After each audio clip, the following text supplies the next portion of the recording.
Welcome to Manager Tools. I'm Mark Horstman, one of the co-founders here. Due to coronavirus, we thought it would be helpful for us to re-release some casts that address problems that you may now be facing in your professional or managerial life. We have topics like phone one-on-ones and distance management for those of you who are being asked or encouraged to telecommute, and much more. What's more, we're releasing these casts daily over the next several days. We didn't want you to have to go back through our archive and find things that might be relevant. We've already done that search for you. We hope this helps, and if you need help, reach out to us. Good luck in the days, weeks, and months ahead. We're rooting for you. Welcome to Manager Tools. Today's cast, Distant Manager Basics, Part 2. Here we go.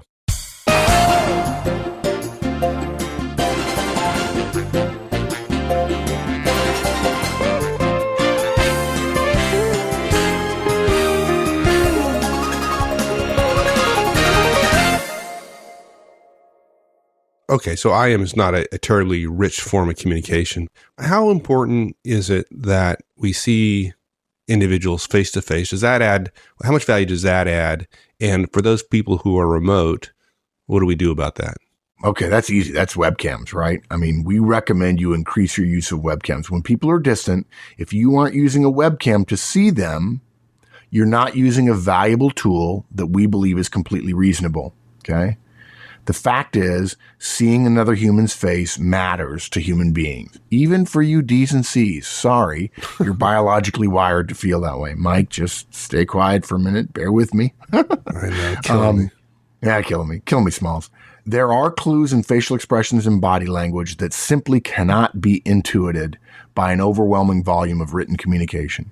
And frankly, even if it could be, most managers don't read written communications from their directs carefully enough, often enough, or systematically enough to ferret it out anyway, right? So for all your directs working for you somewhere else, we recommend trying to use a webcam at least once a week for at least 5 to 10 minutes, and frankly, longer if you can. Folks, this recommendation we're making is a trivial minimum. We're actually comfortable recommending half an hour or more for those folks not traveling or simply doing desk work in their home. And a good time to do that half an hour would be during the phone what can we do? I'm trying to think maybe. Oh, yeah, we could do it during the phone one-on-one, which is the richest form of communication we ought to be having, right? Yeah. Look, it's the most natural pairing of the technology with your intent, which is more information during the meeting designed to further the relationship. And so we urge you to consider doing that. Makes sense to me, but if the purpose of the one-on-one is to develop a relationship and I don't like using a webcam, then how is requiring me to use a webcam in any way, shape, or form investing in me and developing a relationship, right? I mean, you're kind of say you want a relationship with me, yet you want to poke me in the eye. How's that? Yeah. I think if we allow our directs to say it's a relationship between two people, and so the relationship has to honor me completely, I think we could say, that's the same argument as directs who say, I don't want to do a one-on-one with you. I don't want to have a relationship with you. I don't like that. My previous boss didn't do it. And look, there are times when being a boss matters. And if you're a boss and you believe in relationships, it's okay to say, I'm going to have a relationship with you. And it might be hard in the beginning, but we're going to fight through it because in the long run, a relationship between you and I will protect you, will grow you, will increase your performance. And frankly, this is how I manage. But look, there are some people who don't want to use it. And sometimes I joke at a conference, I'll say, people say, well, my direct doesn't want to do it. And I'll say, when they say I don't want to do it, I'll say, thanks for the input. See you on Tuesday. Look, let me address it this way if I can. Some people say, well, for a home thing, you're invading my privacy, right? But look, folks, it's not an invasion of privacy to want to see your direct's face once a week. It's just not. Some people, some directs might say, and we think, frankly, when they say it, they're being highly disingenuous. It's not that I don't want you to see my face. The issue for me is that my face is in my house, and you have no right to see into my house, okay? Folks, this argument is specious. And by the way, that means plausible on a surface, but actually wrong, okay? We respect somebody's right to keep their home from being a public space or a company-monitored space. And frankly, the whole discussion about privacy is really, really misguided in a corporate work environment for all kinds of reasons. I don't need to go into the legal reasons, but a company has an obligation to know what its employees are doing during work time. And if someone does something that's malfeasance using company equipment, the company's liable. But separate from that, we respect somebody's right to keep their home from being a public space, right? We also think, though, that a manager has a legitimate interest, perhaps not a right. And so some of you may say, look, Mark said it's not a right of a manager. But look, folks, there are very few internal corporate rights. So let's not have a discussion about rights, right? We think the manager has legitimate interest in seeing their direct and their workspace. If you want to argue about the workspace, fine. We'll acquiesce that it is technically part of your home and that that's not company territory. Although if the manager inadvertently had to go and see, you took a picture of your workspace, or the manager had to come by and pick you up for a business trip or something, and your desk was filthy, the manager could easily say, no, you need to clean that up, period. And we know that that's a very rare point of view nowadays. Managers say, oh, no, I can't do that. I can't do that. Absolutely, you can. You can do it. And people might push back and say, you can't tell me how to manage my desk. Well, if your desk was at the office, we could. And that desk, the company owns it, and the computer, the company owns it. And okay, we won't go into all those details. But look, here's an easy answer.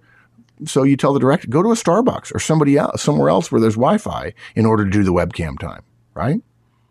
And somebody once said, well, my manager can't tell me I have to leave the house for something. It can't suggest I go somewhere else for a meeting. Then why are we paying for you to come to headquarters every once in a while, right? And why are you coming if we can't ask you to come in? Or why are you being allowed to go to the office supply store for work materials and equipment? Sure you can. You go all the time, right? If you can make that decision to go, then we can ask you to go. Or look, hang a sheet behind your head in your office space and cover everything up. If somebody were to say that sounds intrusive, I'd say, gee, that takes 10 minutes tops. You can take it down when you're done. And it's a lot less intrusive than asking you to get on a plane to fly to see your boss a couple of times a year. If your direct is worried about the mess in his or her office, tell them not to worry, but you should worry. Just try not to think about it. Okay. And I'll tell you something. It's reasonable for managers to be concerned about the professional space that's used from an employee of the company to create results for the firm. It's reasonable for us to be concerned about that while also trying to honor somebody's privacy about their home. A well-intentioned manager is not violating an employee's privacy to ask to see their face weekly, and reasonable accommodations can be made. Now, for those directs who say, well, that's why I work at home, to avoid having to be seen. It happens, right? They come up with all these arguments. Yeah, it happens. Yeah, frankly, we'd have concerns about that. We have to have a cast at some point about how managers can stop from laughing when their directs say stupid things. But yeah, it's another cast. Right. On the other hand, the managers are nervous, right? They feel like they're pushing into this whole privacy of the direct. It's like they really don't have as much privacy as they think. But I'm sure there's somebody out there with some legal training who'd say, well, here's the case law that says this, that, and the other thing. I said, yeah, okay, that only applies in the country where the case law actually happened. Frankly, if somebody told me that them working for me for 6 months, I don't want to have a webcam, or I was interviewing and they said, no, I would be uncomfortable with that, I wouldn't hire him. I just wouldn't hire him. I'd be concerned that I'd be hiring a little lawyer who wants to defend himself on legal grounds all the time. And what I want is better work output. And I'm a good guy. I'm ethical. And I'm asking for reasonable accommodations in order for the maximum amount of work to get done. Now, would we force the issue? Probably not. Would we draw a conclusion that somebody who adamantly refuses such a request probably requires more management oversight than somebody who gladly offers to do so in the interest of building a better relationship? Yes, we would. And we would engage in it. A direct who tells us our interest is unreasonable without specific rationales may feel justified, but their defense doesn't make our request unreasonable. Directs have been wanting not to be managed for hundreds of years, and the manager who allows it is the one who's responsible for not doing their job. I wouldn't have any problem saying to a direct, look, we're going to start using a webcam. And when the direct says, I don't want that, say, okay, but we're going to start. And if I called them and they didn't have their webcam on, I'd say, can I give some feedback? We don't have the webcam on. I'm going to ask for it. It's a problem. When they say there's a privacy issue, I say, okay, let me dot my I's and cross my T's and we'll go talk to HR. And look, by the way, I know there are places where HR would say, no, he's a home where you really can't. There's raw. And frankly, if we spent time going to lawyers and so on, we discover, yeah, it's completely reasonable. And look, hopefully you know that if one of your directs complains about having to dress up, even jokingly, the data show that people who get dressed for work at home, and I'm not saying fully suited up and so on, as opposed to just sweats and t-shirts, those people who dress professionally or try to dress up for work are more productive than those who aren't. Look, we'd recommend you look the other way for somebody who travels 3 to 4 days a week and then wants to be in shorts and flip-flops in their home office on Friday. But we draw the line at anything you found difficult to look at in terms of the amount of skin showing or robes or general dishevelment. Now, they might say, well, I wouldn't want you to see me in a robe, so therefore I don't want you to do a webcam. I'd say, stop wearing a robe to work, right? Yeah. And I hate to bring this up. I bring this up every once in a while. I think I brought it up in a recent cast. Verizon recently started asking all 18,000 of their telecommuters, you're going to have a webcam on 9 to 5. And I'm sure some people quit. And it was absolutely the reasonable thing to do. I actually think the webcam on all the time is probably, it's not unreasonable. I just think it smacks of a heavy-handedness that I might not want to use. I actually think that managers probably aren't even looking. What I want is a manager spending time talking to someone face to face. You don't have to have the webcam on all the time for that. And look, we hope this argument becomes distinctly easier if the person is distant from you, but working in another corporate office or location, right? There's no privacy issue there. They're in the office. It's not unreasonable. It's just a regular old work meeting, and you're using technology to enhance it. The same way that Cisco Telepresence has revolutionized board meetings. I mean, you sit in a boardroom or a meeting room that's been outfitted with Cisco Telepresence, and you get high definition pictures of other people that are literally arranged around the table, and you forget that they're not in the room with you because they're so lifelike and so full-sized.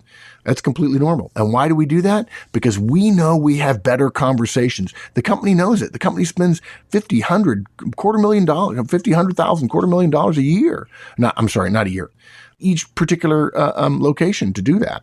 Clearly, we'd bet that the very use of the technology, having webcams on everybody's computers, or in a lot of them, or having them in a conference room and having your direct go to the conference room at the other corporate site they're going to, that use of that technology was actually cited as justification for the capital spending on the equipment, right? So Why would we want to negatively impact the ROI of a capital spend? If it's not being used, let's use it. Exactly. Can I mention one more thing? There's also, sure. I got into all the legal stuff. Let me just one more thing. It's okay to say to your directs, hey, look, I care about you. You work for me. I want to see you once a week. It's as simple as that. The person who responds with an elaborate legal defense to that, they better be really good at their job. I believe they are engaged.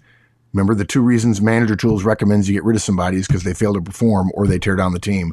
I believe that person is defending an action which is reducing the connectivity of the team. And I'm not going to fire them for that, but I'm certainly going to note it and say this person makes it harder to manage and they're negatively impacting the relationship between me and them. Good. Okay, so let's set aside webcams for a second and let's just talk about the act of talking with our directs. One experience I had, and I'd love to hear what you think about this, is that the weekly phone one-on-one with a remote direct was great. Awesome. I had directs thousands of miles away, once a week, 30 minutes on the phone, does wonders. Sometimes it just happened naturally, and sometimes it didn't. But there was a distinct difference in the experience for me, and I think the relationship as well, when we talked on the phone at least once a day or so. Right? As a result of just normal stuff, right? It wasn't like... Not email. You're saying not email. You're saying phone. No, on the phone. On the phone. I call up and say, hey, what about this? Or how you doing on that? Or she had a question for me or whatever. So it wasn't as if I reached out to develop a relationship. It was just normal day-to-day course of business. And you would say to yourself, I could send an email, but you know what? I haven't talked to them today. So let me just make a quick phone call. 5 minutes. Well, okay. I'm not going to say I was that smart. I'm just relating experience where it just happened naturally. I didn't try to make it happen. Maybe I should have. And there are cases where I would go for weeks and we wouldn't have that day-to-day conversation. Yep. And it made a difference. Yeah. It really does. Yeah.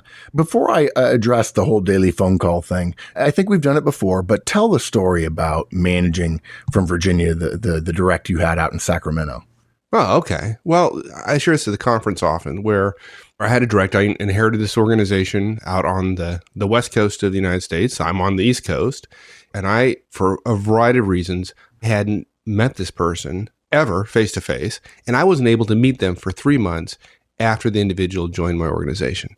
And I go out 3 months later, having had done one-on-ones on the phone every week for 3 months.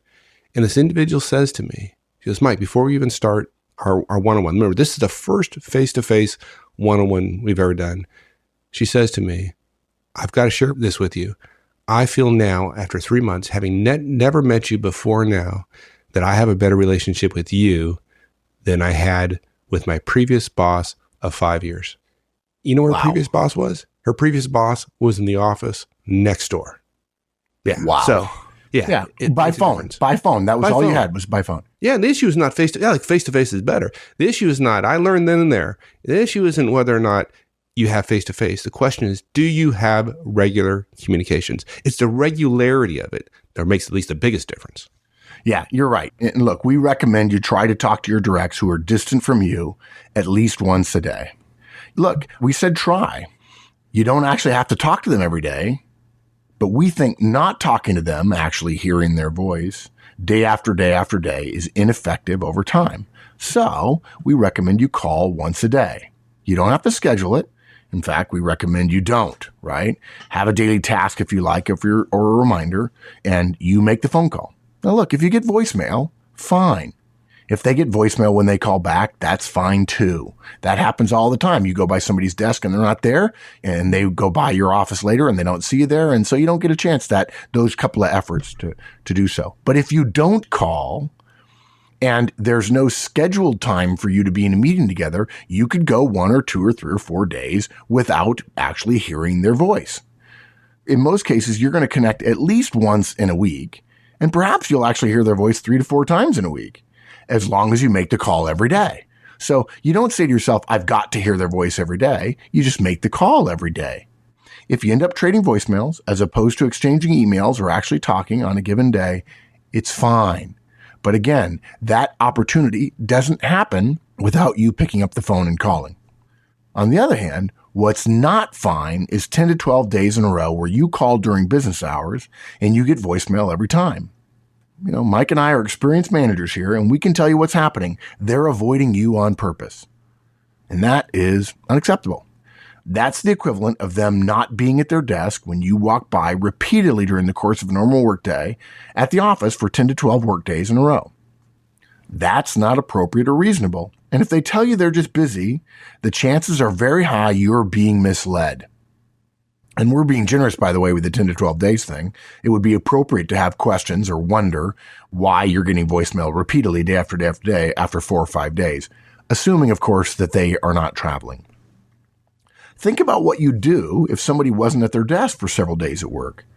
Even if they show up for meetings that you're in, wouldn't you wonder where they were and what they were doing if they weren't at their desk? You know, I know what somebody's going to say. Well, you didn't tell me I had to be at my desk all day. Yeah, we know. And if we come by your desk 5, or let's say 8 times in the course of 1 week, and you're never at your desk, and maybe you're in 1 or 2 meetings with us during the week, do we actually know that you're at all your other meetings? No, we don't. Do we not trust you? No. We just kind of wonder where you are.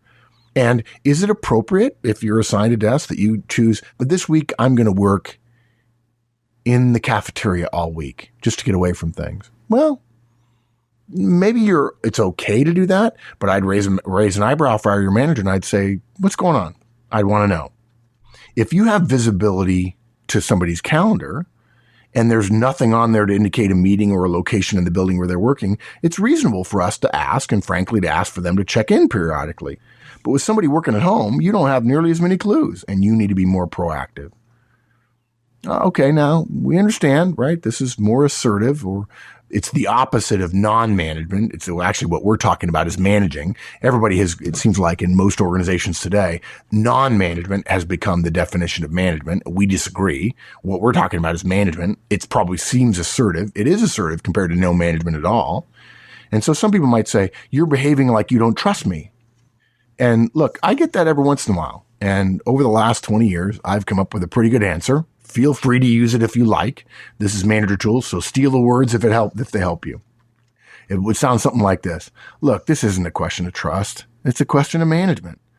All management behaviors could be passed through a lens of, quote, mistrust, unquote. But that suggests that that's what I'm feeling about you when I'm managing you. And I can tell you, I'm not. This is me engaging in some reasonable steps to ensure you and I have a good relationship. And that takes time and effort. And that I know what you're doing, I know how you're doing, and I know how well you're doing what you're doing. Look, we pay you at the end of the month because we want the work before we pay.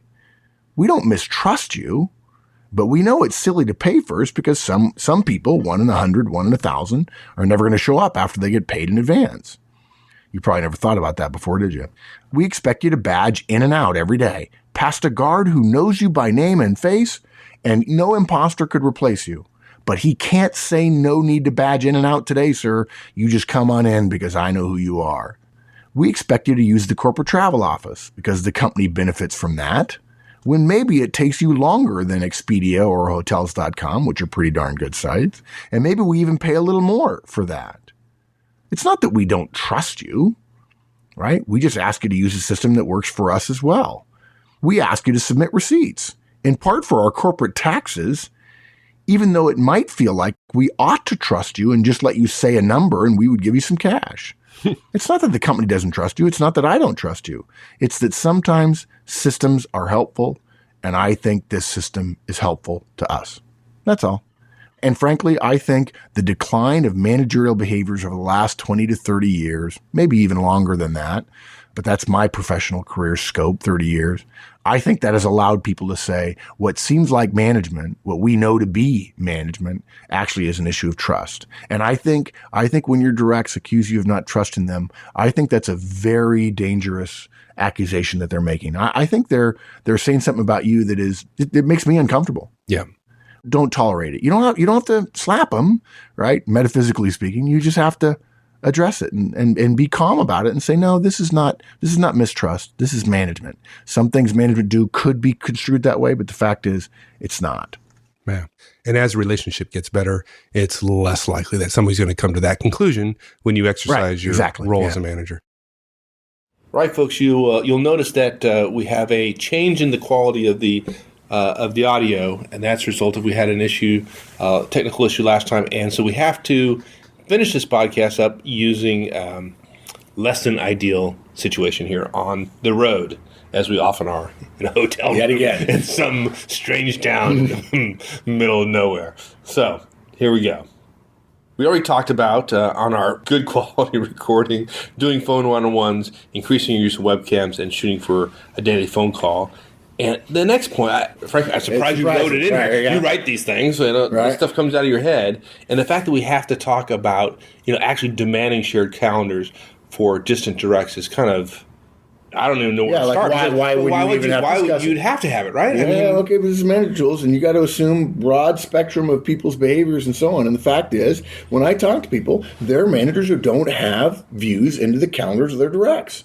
And they don't necessarily know, particularly when directs are distant, what are the standards there? What are the systems there? Do they have calendars? Are they in the Exchange server or whatever? So maybe for 90% of our audience, this is like, I don't even have to demand it. It's a given. It has to be. If a person reports to me, by definition, their calendar is shared with me. But that's not necessarily true. And I think you don't have enough to talk about in these podcasts, so you're just making this stuff up. Oh, man. But look, for most firms these days, calendars are shared on an Exchange server or some other type of corporate server, and generally bosses have access to them. If your directs are professionals with PCs they use routinely for mail and other types of work, right, and they're not keeping a calendar, get them to start right now. If in fact you have the ability to share calendars and your directs say, well, I don't actually have a calendar, say, oh, you're going to start. I don't care who it is. Now look, if you're on a production floor somewhere and they don't have their own PCs, right? They might share a kiosk. That's different. That's a little different. Yeah, it's a little different. Although certainly you could have them have a calendar on that kiosk and they could log into it and check their calendar and so on. But look, if they have their own PC, get them to start and teach them the right way early before their bad habits of, I'm going to leave, the time I do work is unscheduled time, which is the biggest mistake that people make. Like, oh, I have an afternoon off and so I get to do whatever I want. No, you're supposed to schedule your priorities, not just say the only thing that go on my calendar are meetings. But look, for distant workers, we know different organizations have different technological ways of connecting. If there's an ability for your directs to log into the corporate mail and calendar servers, set it up if you haven't already done so. Hugely important. Your direct's time is precious, and you need to understand how it's being spent. And if they have nothing on their calendar, two things. One, they're wasting time, and two, you can get them to spend time on the things you want to. Okay? If necessary, have them start keeping a calendar on Google or on Yahoo or some other public free space and request they give you access to view it, either by subscription or whatever mode that service allows.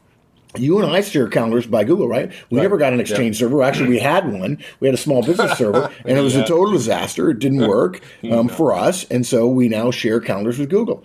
And you and I see each other's calendars every day. Right? And if I worked for you, if I were a director of yours, it'd be reasonable for you to say, look, Mark, I expect you to have a calendar. I expect you to keep it. I expect to have access to it. Right. Simple as that. Well, what if I'm working for you and I say, hey, I'll just mail you my calendar once a week?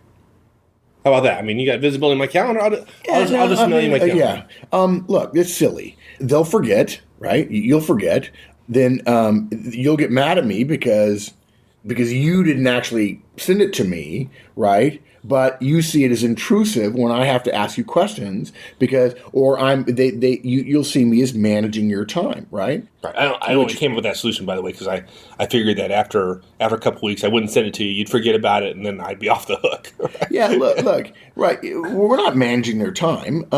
We're just creating roughly the same system they would have if they were in the office, which is not designed to be impressive for them. In fact, it's not actually oppressive. Even if it were designed to be, it's not.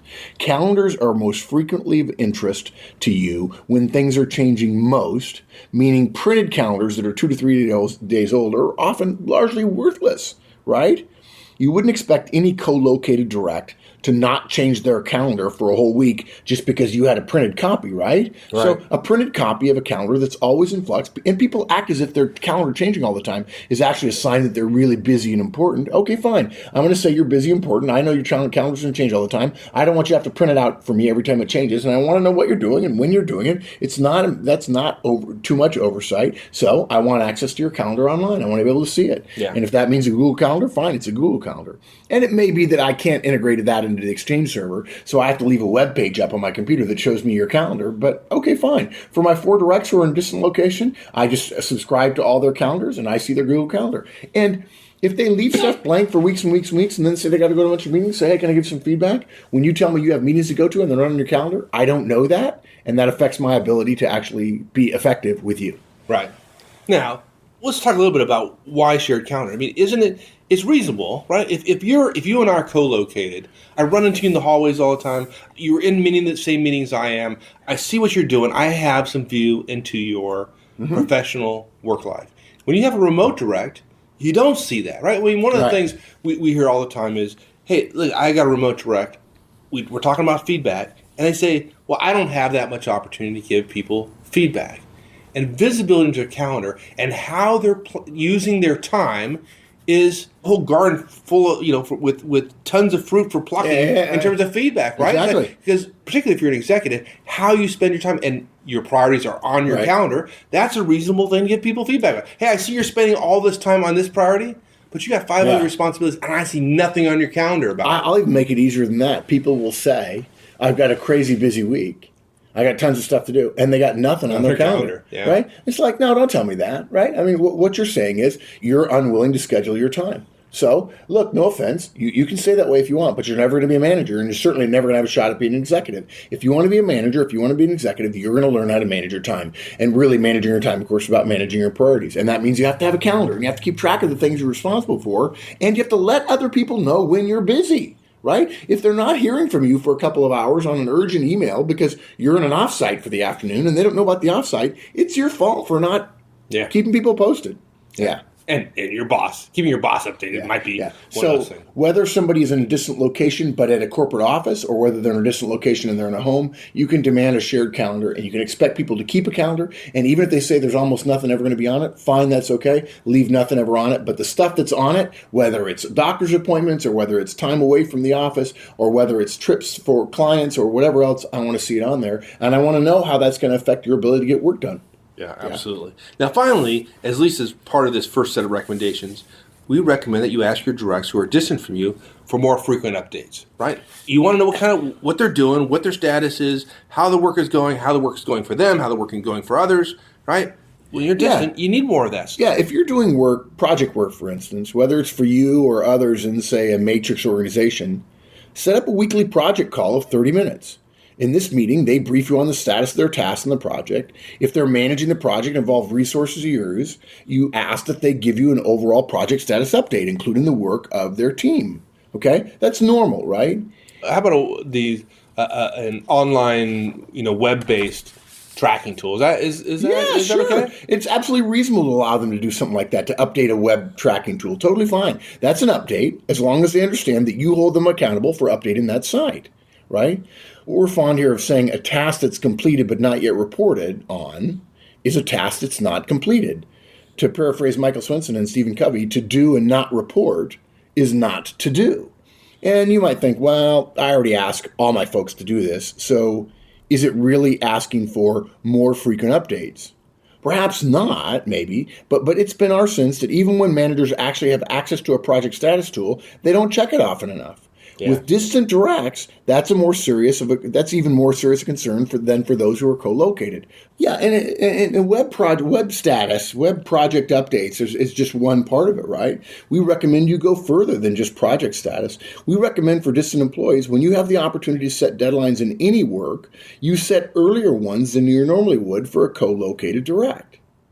Earlier deadlines in all activities. You heard us right, folks. Does that mean you're actually going to give them less time? So if it's a week, a task that would normally take a week, you're going to give them, say it's a 7-day task, you're going to give them 5-day deadline? If it's a 5-day task, I'm going to give them 3.5 or 4 days. Really? Yeah. I want more frequent status because that takes the place. I don't want to have to wait a whole week when, in fact, if you work for me co-located, I'm probably going to ask you twice during the week, are we on track? Are we on track? And you're going to say yeah or no, or I have a concern. If I'm not going to be talking to you in random one-off moments when we're running into each other or when we're in meetings together and I say, how's Project X going? I have an obligation to know earlier or to the same level of fealty to the overall status, how you're actually doing. Okay, so you're not suggesting. I thought what you said was, hey, if it's a 6-day task, I'm going to give my remote direct because the remote they only get 3 days. What you're saying, I think, is you'd have them report every 3 days. Yeah, absolutely. Yeah, no, they absolutely. still get the full 6 days. They don't have to be faster, more efficient. Yeah, although to tell you the truth, most managers overestimate the amount of time things take. Okay, that's another.